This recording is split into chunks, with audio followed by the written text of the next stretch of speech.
Salam YouTube, Qrafon online'da. Gəlin bugün 2020-ci ilin texnoloji yekunlarından danışaq. Bilirsiniz ki, 2020-ci il çox mürəkkəb il oldu. Bütün sahələr üçün bu il çox asan il olmadı. Amma texnoloji cəhətdən baxanda bu ilə tənəzzül ili demək olmaz. Baxın, Amerikada Trump əmrinin sanksiyaları Huawei-yi dondurmağa, bazardan çıxartmağa çalışsa da nəticədə heç nəyə nail ola bilmədi. Bu sanksiyalar nəticəsində Google servislər Huawei smartfonları üçün əlçatan olmadı. Bütün flaqmanlar, yəni yeni prosesorlarda olan Huawei flaqmanları Google servislərdən kənarda qaldı. Lakin Huawei özünün P40 Pro smartfonları ilə 2020-ci ilin smartfon satışına görə ilin ilk rübündə 3-cü yerdə oldu, elə ilin sonuna da 3-cü gəldi.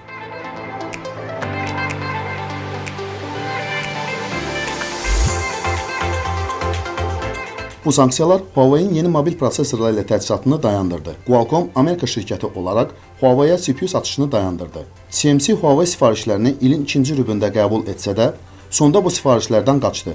Daha sonra isə Mediatek Huawei üçün özünün yeni nəsil Dimensity prosesorlarını təqdim edə bilməsini desə də, 1-2 gün sonra da Mediatek Huawei-dən imtina etdi. Bu sanksiyalara baxmayaraq yenə də Huawei 3-cü yeri əlində saxladı. Bəlkə buna Çin əhalisinin sayı səbəb oldu. Daha onu deyə bilmərəm. Buna baxmayaraq, bu sanksiyalar əsasında Huawei öz qiymətlərini aşağı salmadı. Yəni smartfonların qiymətini aşağı salmadı. Hətta qiymətlərini qaldırdı. Amma sizə onu da deyim ki, foto və video çəkilişlərinə görə Huawei, Samsung, Xiaomi, Oppo və Vivo kimi şirkətlərdən qabaqdadır. Bu sanksiyalar nəticəsində Huawei özünün HarmonyOS əməliyyat sistemini təkmilləşdirdi. Google Play Market mağazasına rəqib olan Huawei App Gallery-ni yaratdı.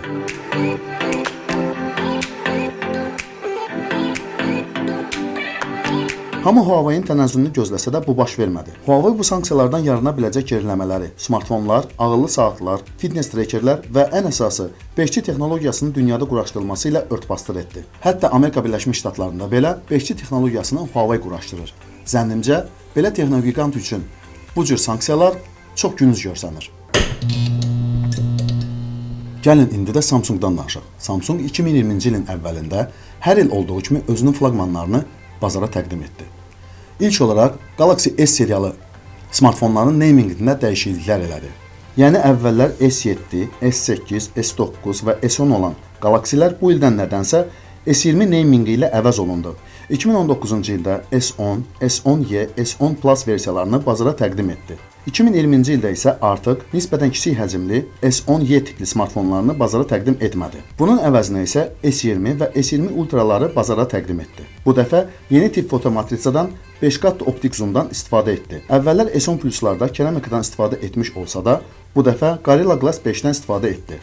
Galaxy S10 versiyalarında kamera modulları horizontal olsa da, S20 versiyalarında isə düzbucaqlı formada vertikal kamera bloklarından istifadə etdi. Yaddaş sistemində UFS 3, operativ yaddaşda LPDDR4-dən ilk dəfə olaraq istifadə edən elə Samsung oldu. Bu da gözlənilən idi. Dünyanı axı yaddaş qurğuları ilə elə Samsung özü təchiz edir. Elə buna görə də Samsung öz istehsalı olan 108 megapiksellik fotomatrisalardan S20 Ultralarda istifadə etdi. Düzdür, bunu Xiaomi'dən sonra etdi. Amma bilirsiniz axı, Xiaomi Samsung'un döyüş poligonudur. 2020-ci ilin avqust ayında Samsung özünün növbəti təqdimatını keçirdi. Bu təqdimatla bağlı kanalımızda videolar var. Bu Samsung'un ən baxımlı onlayn təqdimatı oldu. Bu təqdimatda Samsung özünün elitasını bizə təqdim etdi. Yəni Galaxy Note 20, Samsung Fold versiyalarının yeni nəslini bizə təqdim etdi. Dizayn, texniki xarakteristika, innovasiya bu gadjetlərdə toplanıb. Bu Samsung'un ağır artilleriyası, flaqmanları idi. Note 20-də arxa plastikdən olsa da, Note 20 Ultralarda Gorilla Glass Victus'dan istifadə olunub. Elə həmən gün Samsung Z Fold 2 qatlanan smartfonunun ikinci nəslini təqdim etdi. Sizə onu deyim ki, bu versiya ilk Samsung Foldlardan çox fərqli idi. Xarici displey 4 inçdən 6,23 inçə qədər böyüdüldü. Qatlanma mexanizmi və qatlanan displeyin xarakteristikaları dəyişdirildi. Dəyişməz qalanı isə yenə də Exynos 990 prosesoru oldu. Düzdür, Amerika bazarı üçün ən yeni, 2020-ci ilin ən top prosesoru olan Snapdragon 865-dən istifadə olundu. Amma Avropa və digər ölkələr isə 865-ci əjdahanı Samsungda görə bilmədi. Daha sonra isə Samsung yeni form faktorlu qulaqcıqları, lobyaları təqdim etdi. Hələ bu lobyalar patent olanda bir çoxları buna skeptik yanaşırdılar. Lakin təqdimatdan sonra bu lobyaların nəyə qadir olduğunu görəndə isə bütün skeptiklər sustu. Bu təqdimatda Samsung yeni ağıllı saatlarını, planşetlərini təqdim etdi. Amma Samsung ancaq smartfonları ilə brend olmağı bacarıb. Lakin Samsung'un hansı texnoloji xarakteristikalara malik olması bir çox alıcıları maraqlandırmayıb. Elə mənim özümlə də Samsungla bağlı çox mübahisələr olub.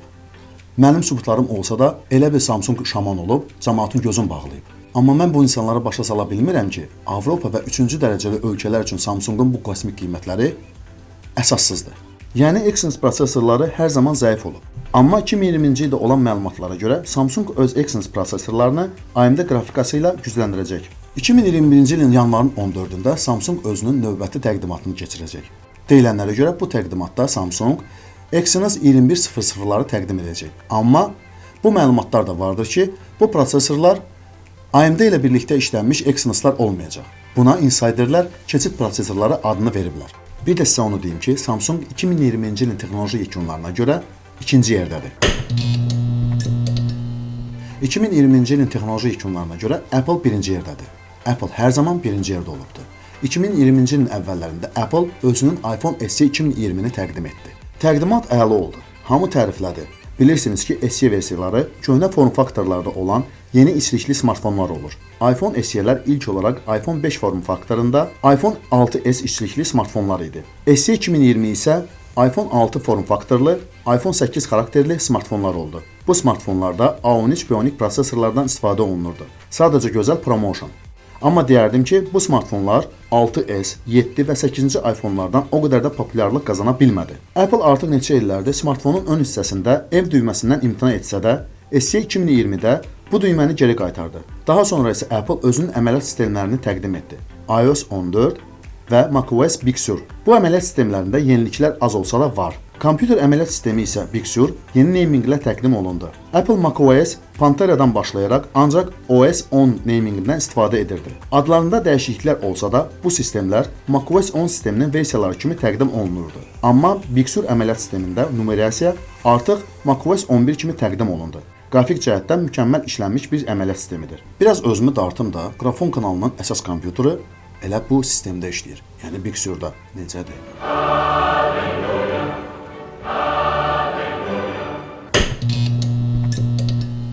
Oktyabr ayında Apple ilin ən gözlənilən təqdimatını etdi.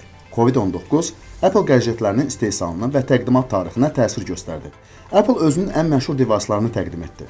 Samsung kiçik smartfonlardan əl çəksə də, Apple bunun əksi olaraq oktyabr təqdimatında 4 smartfonu təqdim etdi. iPhone 12, iPhone 12 mini, iPhone 12 Pro və Pro Max modelləri.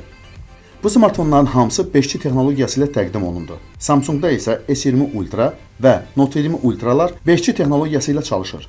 Apple ilk olaraq 5 nanometrlik proses texnologiyasında olan A14 Bionic prosesorlarını öz planşetlərində, iPad Air'lərdə, daha sonraları isə iPhone 12'lərdə istifadə etdi. Apple ilkə 2020-ci ildə 2 dəfə imza atdı. İkinci ilkə isə x86 arxitekturalı kompüter prosesorlarını ARM arxitekturasında olan 5 nanometrlik M1 kompüter prosesorlarına keçdi. Elə bu prosesorlarda olan ilk MacBook Air, MacBook və Mac Mini kompüterlərini təqdim etdi. MacBook Air'larda soyutma sistemi yoxdur. Yəni ki, prosesorun soyudulması sistemi yoxdur. Bunu təsəvvürünüzə gətirə bilirsiniz. 2020-ci ilin texnoloji yekunlarına görə Alman yenə də birinci oldu. 2020-ci ilin texnoloji yekunları Xiaomi'siz ola bilməz axı. Xiaomi 2020-ci ildə bizi təəccübləndirə bildi. Əvvəllər yadınıza gəlirsə, Xiaomi flagman killerləri adı ilə məşhur idi. İndi isə sadəcə olaraq flagmanlar istehsal edir Xiaomi. Əvvəllər flagman xarakteristikalı smartfonları orta büdcəli smartfonlar qiymətinə bazara çıxaran Xiaomi 2020-ci ildə Mi 10 smartfonlarını elə flagman qiymətlərinə bazara təqdim etdi. $1000 Xiaomi olar? Bu sualı mən özümə də o qədər vermişəm ki. Amma görünən odur ki, artıq Xiaomi özünü brend elan etdi. Qeyri-rəsmi olsa da bu elanı ancaq qiymətlərdə görmək olur. Düzdür, flagmanlar yenə də maksimum texnoloji xarakteristikaya malikdir. Amma Xiaomi ilin əvvəlində Mi 10 smartfonunu dediyim kimi Samsungdan öncə 108 megapiksellik fotomatrisa ilə təqdim etdi. Maksimum icazəli şəkillərin çəkilişini güzgülü fotoaparatlarda olduğu kimi bu smartfonlarda çəkmək olur. Bunu mən demirəm ha, zat aliləri Leycun bəy deyir. Onlar hətta təqdimatda bir çap olunmuş şəkli təqdim etdilər ki, adam boyundan hündür və təqdimatda dedilər ki, bu şəkil Mi 10 smartfonu ilə çəkilib. 865-ci əjdaha, UFS 3, LPDDR4 kimi yaddaşlardan da Mi 10 smartfonlarında istifadə olunub. Xiaomi ilk olaraq Mi 10, Mi 10 Pro, Mi 10 Pro 5G və Mi 10 Lite versiyalı smartfonları təqdim etdi. Yəni ki, tək 5G texnologiyasına görə Xiaomi ayrı device hazırlayıb. Amma qiymətləri ilə Xiaomi hamını şoka saldı. Daha sonra isə Xiaomi Mi Note 10 smartfonlarını bazara təqdim etdi. Bu smartfonlar da əla xarakteristikaya malikdir. Amma yenə də qiymətlər. Burada da 108 megapiksellik Samsungdan olan fotomatrisadan istifadə olunub. Tək bir fərqi isə prosesor və yaddaş texnologiyası idi.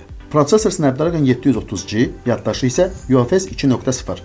Bu təqdimatda biraz xarakteristikası qısaldılmış Mi Note 10 Lite versiyası təqdim olundu. Burada isə fotomatrisa ancaq 64 megapikseli ilə fərqlənir. Prosesor eyni, ekran eyni. Xiaomi Mi 10 və Mi Note 10 smartfonlarında periskop tipli frontal kameralardan imtina etdi.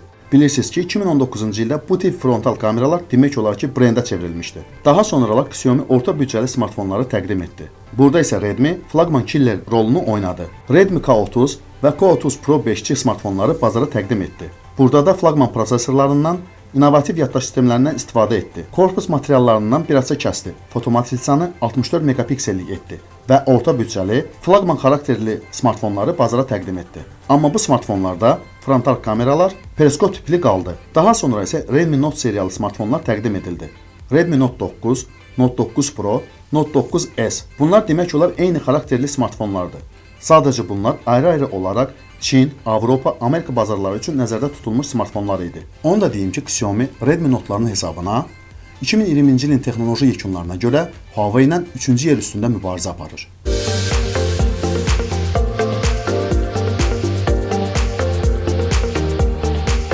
Biraz da özünü reklama keçək. Qrafon kanalının 3 aktiv uduş kampaniyası var. Redmi Note 9 Pro, AirDots, Apple Watch SE və iPhone 12 mini. Hər üç uduşla bağlı kanalımızda videolar var.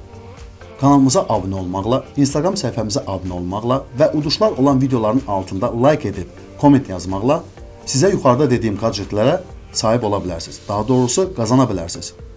İndi özünüz düşünün, bizim kanalımıza abunə olmaq olar, yoxsa yox?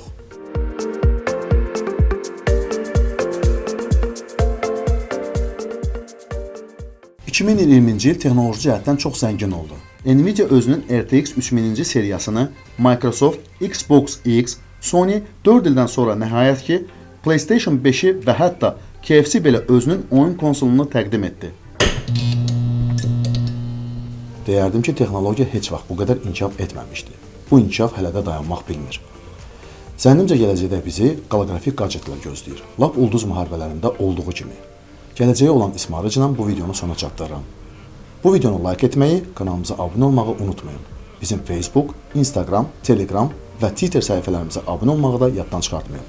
YouTube'da olduğumuz üçün sizinlə sağollaşmayın.